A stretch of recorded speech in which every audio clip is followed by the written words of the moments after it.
Hello, I'm going to read part 5 of that book that was just described. This is the bit that starts off with the gig review. Have you heard the Paris, Texas soundtrack? Because the incidental music for this scene is like the Paris, Texas soundtrack replayed, but replayed in one dimension, badly by 3 idiots. I mean, they've got guitars, they're just slamming all the pedals down and keening. Local dukes keening from their outsider pulpits like shit priests being shit ringmasters. Scabs in blankets. You worship their enveloping sound strapped with a holy grimace. Stand up and whisper, fuck immersion. A title card, very small, fuck immersion. And fuck that every gesture I see in the musculature of these men apparently happening in some sense actually in the world, properly relegated properly and correctly to a shared commonplace, enacted in the realm of physical presence, is actually entirely without apparent effect on the musical outcome. I'm opposed in principle to any music that allows you time to take off your jumper whilst playing. I mean, if physical gesture has no discernible formal end, then what is the specious water treading? I mean, I'm not being funny, but really, what's the intended effect, honestly? Catharsis. You have to assume it's catharsis. Catharsis radically de-escalated to self-soothing, dressed up as intensity. They come to hype the negative and then sit doodling an affirmative rubber stopper. The lighting man is carrying the main burden of articulating the formal development. He should get half the door money. I'm outside now and I need a bottle of water, but this bench is at the summit of the steepest raked paved slope. Honestly, it's basically vertical. You talk like a ghost. I'll roll down that slope and land at the foot of the steps like a spider, like an armadillo. This is a massive ramp of bad slabs. And then, like a title card, like a klaxon, this is a massive ramp of bad slabs. You hear this. You hear my voice, exfoliated, singing out in coconut matting. You hear this. You hear my voice. And when you wake up, infinity. Chew. The debit column. The credit column. The hardening. The softening. The deep head, the superficial head. Chew. Chew on the superficial head.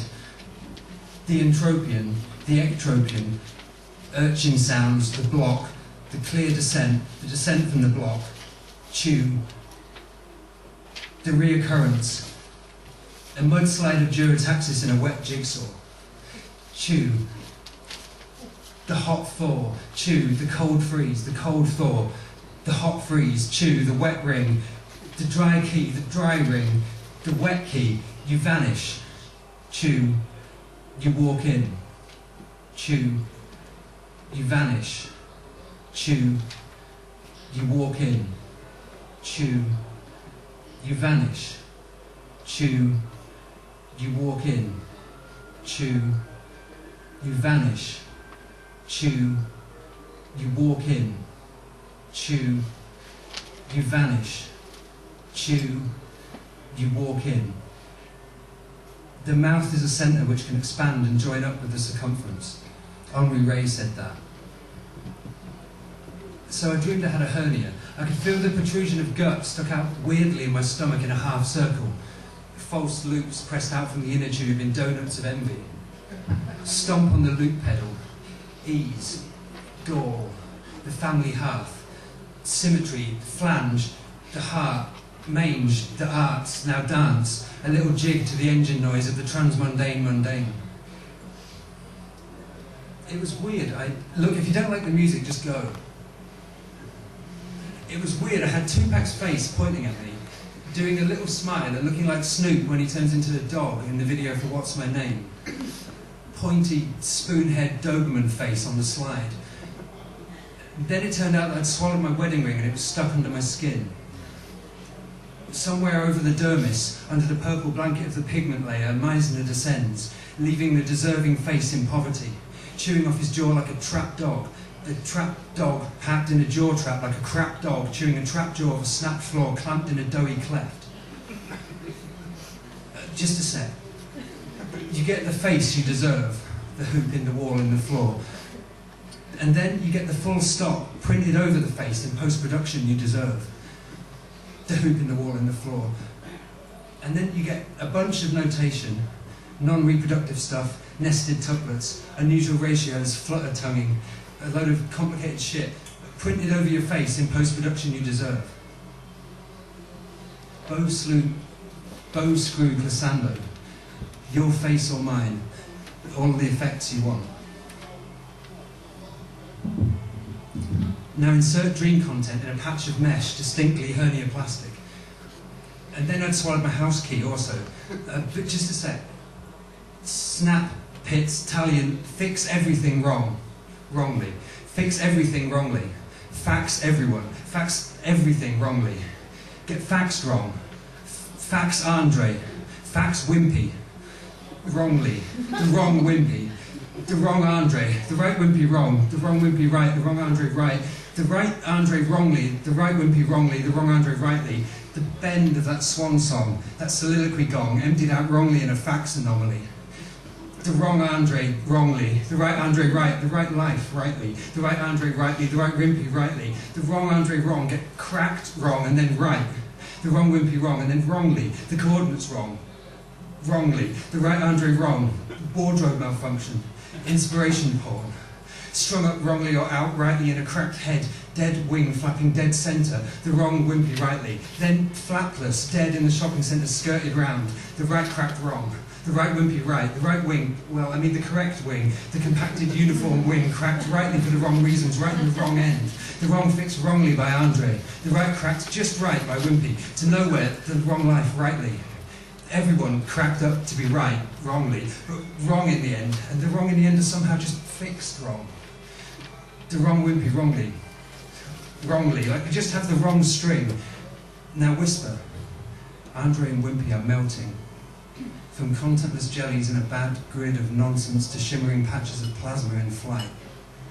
They curl up the mountain and into the castle.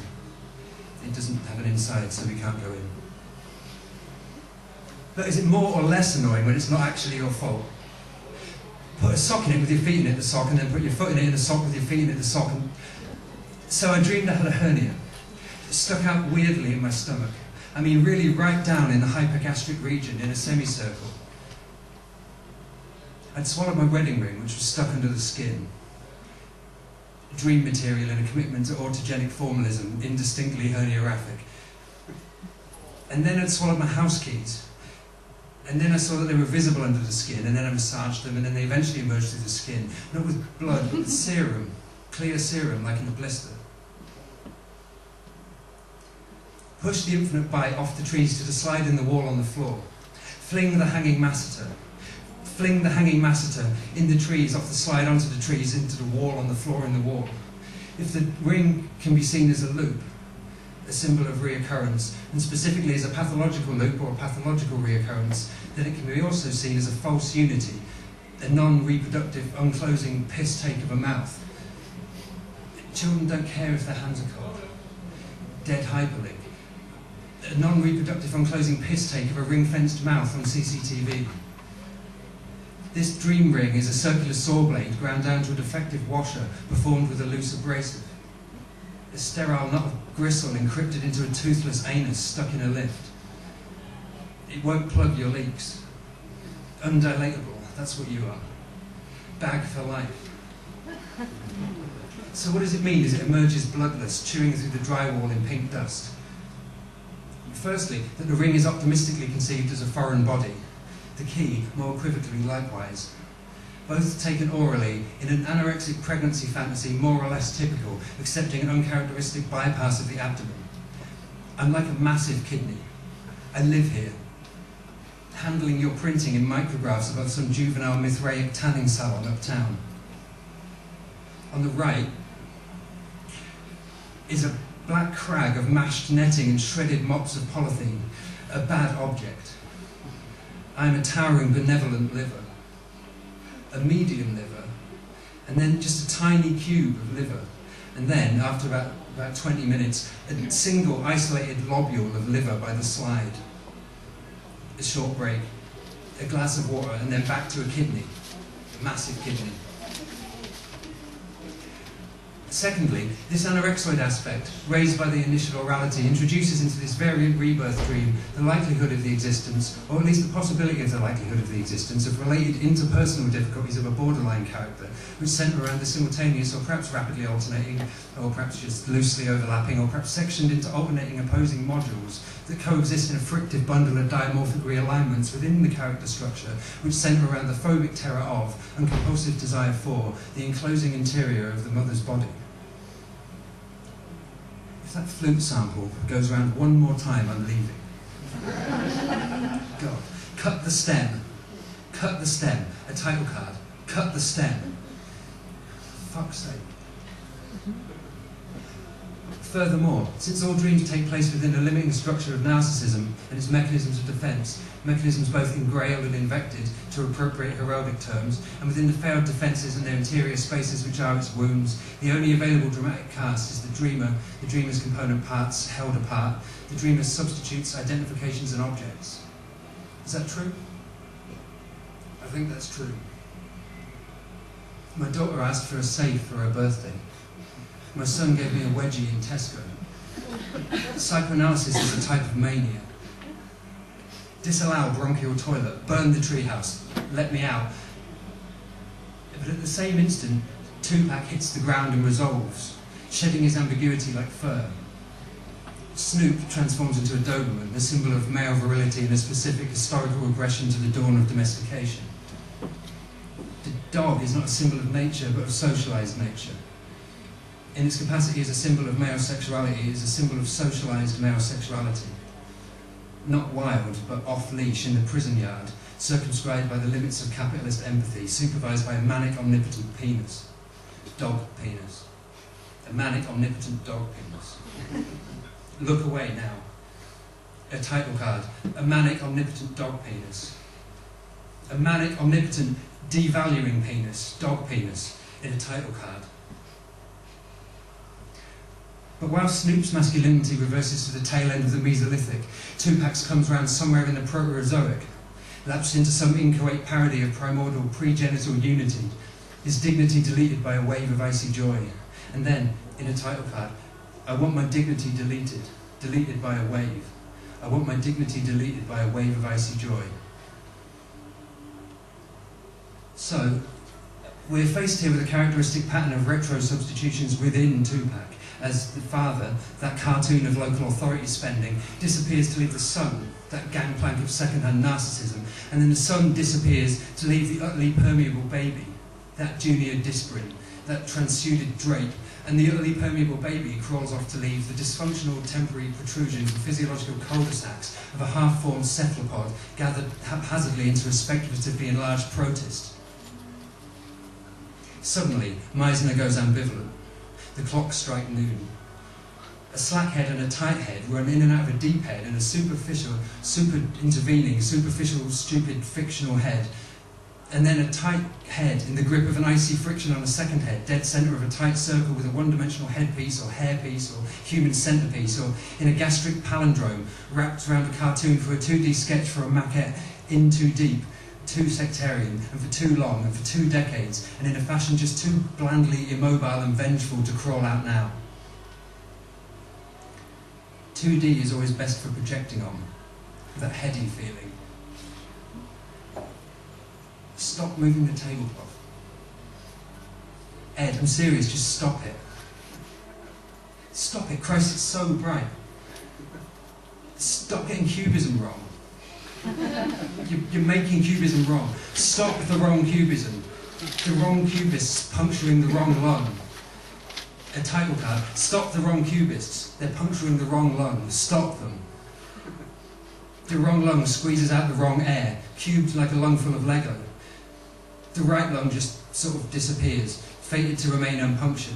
A pink bladder act like a riotous sack, bulbous as a bin bag on a euphonous draft. And then that's the end, because there isn't any right air. Thank you. And now we begin the finished work. Subject to a novelty universalised biomorphic leg bag, ice cube, head deeper and tighter, but somehow more superficial, and somehow slacker and narrower head, more realistic, more realist, more and more universal, more universalized, more and more frictive, more fractured and proliferating, blocks affect like inappropriate affect, proliferating and fractured, more frictive, more and more universalized, more universal, more and more realist, more realistic, more head, narrower and slacker somehow, and more superficial somehow, but tighter and deeper across the unopposed inward vector of the opposing pterygoid. Sometimes a pelvic spur is just a pelvic spur. The sound of the libido cracking. The sound of it cracking. 5 seconds. The sound of it cracking. I've never been looked at with such a frank and experimental lust. Experimental in the original sense. A forensic lust. A lust that scans face and body ruthlessly for sights of pleasure without prejudice.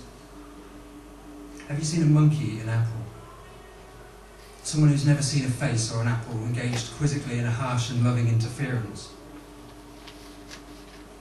And I've never wanted before to be hurt, to be injured and marked. But now I want to be cut open down the sternum and clean in a line to the pubis. I'd take your hand and push a thumbnail hard into my stomach, start an inch from the navel and then upwards. I'd pull it upwards, pressing hard to be cut along the vertical axis, scored and have me spill out. All my flashing guts. I think hurt me more.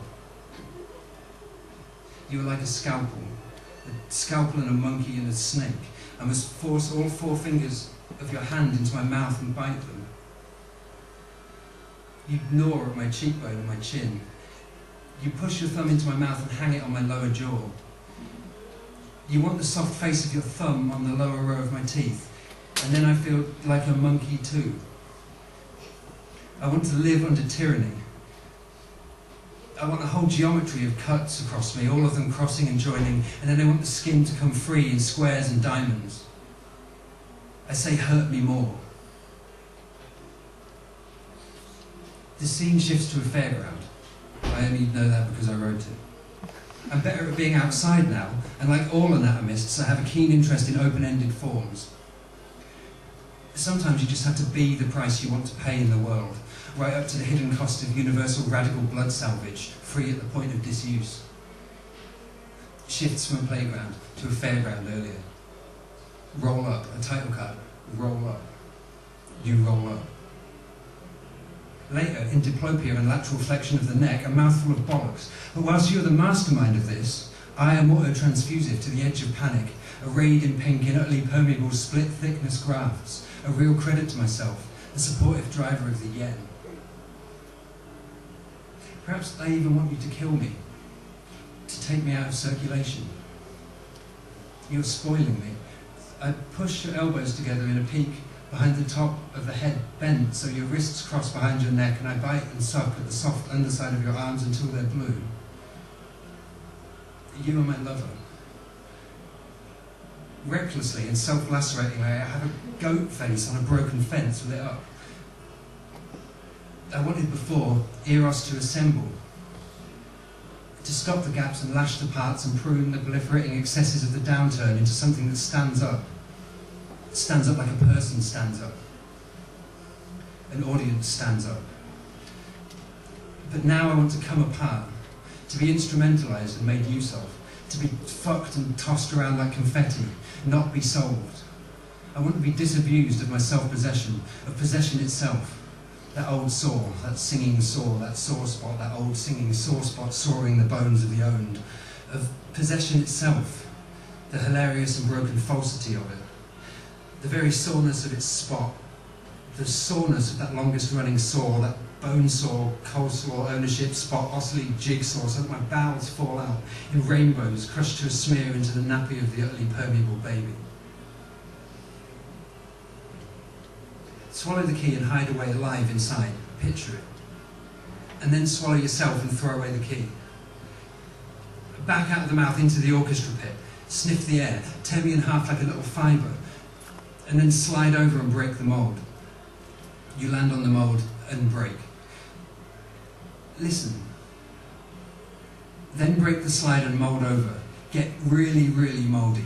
Just get like really covered in mould. Listen to me. edge into the panic of autotransfusion like a fat stopcock, right to the edge of panic, right up to almost kissing the rim of panic, the rim of its electrocuted compass, but slow, flapping along at a glacial pace in a sweat of blood and spores, and now forget it. You are drifting away, curling up the hill to the castle, where you can hear the humming of a disembodied water feature. Vast landmarks of polyphonic beef in partial euphony. Rocks are coming down the path to the castle. Instinctual renunciation as pleasure. Now get back here. Afterwards, stock footage of a funfair in night vision. Hang on. I'll buzz you in, hang on. Afterwards, hang on. Was it stock footage of a funfair in night vision? One sec. Stock footage of a funfair in night vision. Okay, I'll buzz you in. 4, 3. In certain of its aspects, the hernia mirrors the ring. Yet the hernia and the ring are not identical but distinguished in key fundamentals. The ring is a foreign object, an inorganic intrusion, a coat hanger, whilst the intestine is homemade, integrated like a business model that extends the principles of functionality right into your portfolio at bow point, and then through the portfolio right into the bow at breaking point, and then breaks out pointlessly from the bow at high noon, turning over your papers to begin your career at the point marked applied splanchology. The intestine is integrated in the simplest sense, yet it remains stuck, blocked, knotted, and also, importantly, internally intrusive into neighbouring abdominal zones in a manner that suggests that the rapid apprehension by the unconscious of its many potential meanings as an image of invasion has already set, for the dream work, the defensive task of formulating that malfunction as a result of external threat. The wish is for the cause of the dreamer's distress to originate outside the dreamer. Nevertheless, is it true earlier about the faces? That's in an earlier part of the book, a bit about faces. Is it true earlier about the faces? I mean, did they really, were in there, in the head, happening in there, the head, where in the head, the faces in there, is that happening? Those, garish infractions into maxillofacial integrity spread too thin. Answer me, did they happen? In childish perception such that they appear primary? Fuck the repetition compulsion. A title card, fuck it. Fuck death. And if the loved face is static and burning static and unputdownable, stuck in gear with all the buttons mashed in, rooted in the class, and finally unturn-offable, then why have they put me in a place like this? To get a sense of what the murderously rotational teeth of a key, for example, means. Sean Bonney said that. Perhaps my masculinity has changed. Tied up in a nested tublet of defences, wearing nothing but a cock ring, hair gel and a stubborn look. I want it to be changed. I want it in tatters of shredded beef, its head in bits in a thatch of burning polythene done up like an assassinated dog. I want to wear it, and then to take it off, and then to wear it, and then to take it off, hang it up, and then to pin it out, take it to the cleaners, and then to tear it down, and then to wear it. And perhaps you want your femininity the same. Thank you.